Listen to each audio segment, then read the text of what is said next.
Akizungumza na wadau wa wavuvi wa diko la Wete kabla ya kuundwa kamati hiyo huko katika ukumbi wa idara ya kilimo Weni Wete, mratibu wa TADFAM Pemba Hamadi Maalim Sharifu ameitaka kamati hiyo kufanya kazi kwa uadilifu pamoja na kuzingatia usawa ili kufikia malengo ya utekelezaji wa mradi. Kamati isimamie shughuli ambayo imekusudiwa kwa uadilifu, kwa usimamizi mzuri, ili kuhakikisha kwamba malengo ya mradi yanafikiwa kwa kiwango kikubwa au kwa kiwango chote ambacho kimetegemewa, kwa sababu mradi umekusudiwa kwamba ulete manufaa kwa jamii nzima, lakini sisi tulioko hapa watakuwa ni wanufaika wa mwanzo kabisa.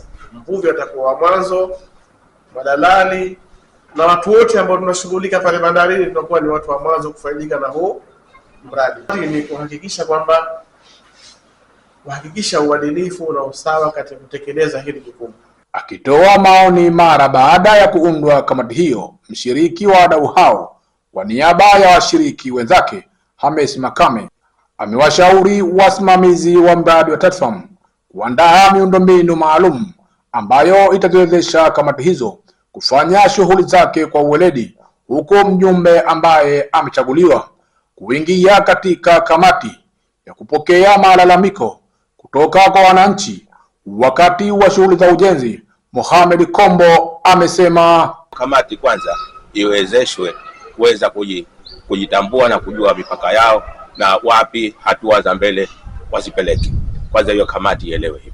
Lakini la pili, kwa maoni yangu ningesema kwamba hao walengwa au wadau wa eneo lile ambalo soko linataka kujengwa na kamati inataka kuwekwa, basi wale wadau tunaowategemea kwamba pengine watakuwa na malalamiko katika maeneo yale, basi wajulishwe kwa ile kamati ili waitambue kwamba kwa mara ya kwanza wakiwa na malalamiko kuhusiana na kule kwenye ujenzi wa soko, basi malalamiko yao yafike kule kwenye kamati. Kama kamati hii itafanya kazi na kupokea malalamiko ya aina yoyote yaliyopo katika eneo letu la ujenzi wa diko, kama kuna mtu ambaye kuwa pengine hafurahiwi ni mlango tu ule wa diko wenyewe, kama ukae upande wa kusini ama ukae upande wa mashariki, basi aje alete malalamiko yake, na malalamiko hayo tutapeleka sehemu husika ili kwa kufikia malengo yetu.